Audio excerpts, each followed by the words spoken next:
This week we are going to be covering Deuteronomy. Finally, Israel's just crossed the Jordan River from the promised land of Canaan.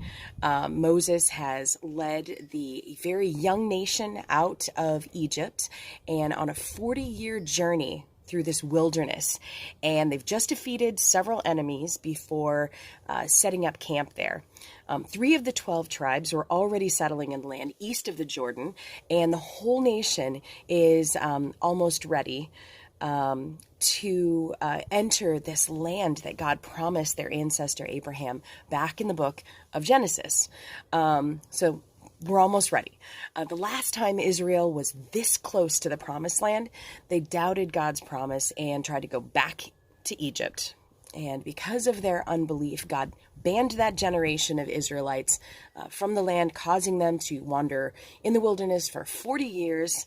Go back to Numbers for that story.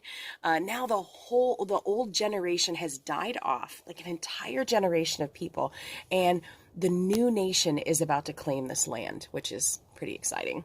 Sorry, my eyes are watering. It's chilly out here. So before they do, Moses rallies the people to remind them of God's law and why they should obey him, as if that wouldn't be completely obvious. This is how the book of Deuteronomy gets its name. It's the second giving of God's law.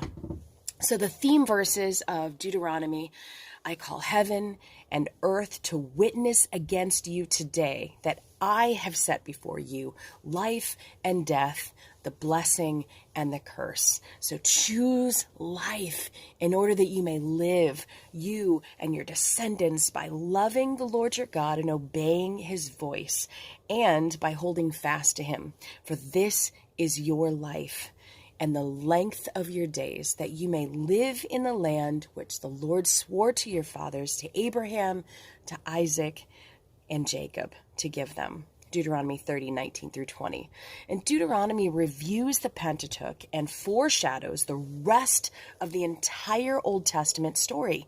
In Deuteronomy, Moses basically reminds the people of God's actions in the past, his promises to Abraham in Genesis, his faithfulness in rescuing Israel in Exodus, his holiness in Leviticus, his punishment on the disobedient in Numbers.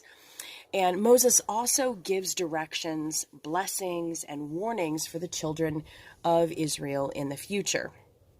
So the appointment of Joshua as this new leader is the next thing. God's expectations of kings, which take effect when Saul becomes king in 1 Samuel. Prosperity for obeying God, which happens during David and Solomon's reign in 1 Kings chapters 8 and 10. Exile for disobedience, what happens when the tribes are conquered by Assyria, by the Babylonian and Assyrian kings in 2 Kings 17 and 25. God's promise to restore Israel.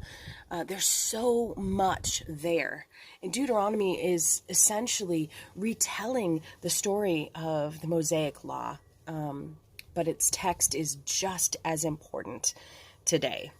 When asked what the greatest commandment was, Jesus cites Deuteronomy Chapter 6 in verse 5, and he says, "You shall love the Lord your God with all of your heart, with all of your soul, and with all of your mind, and with all of your strength." This was a significant book to Jesus, and it's just as significant as to us today.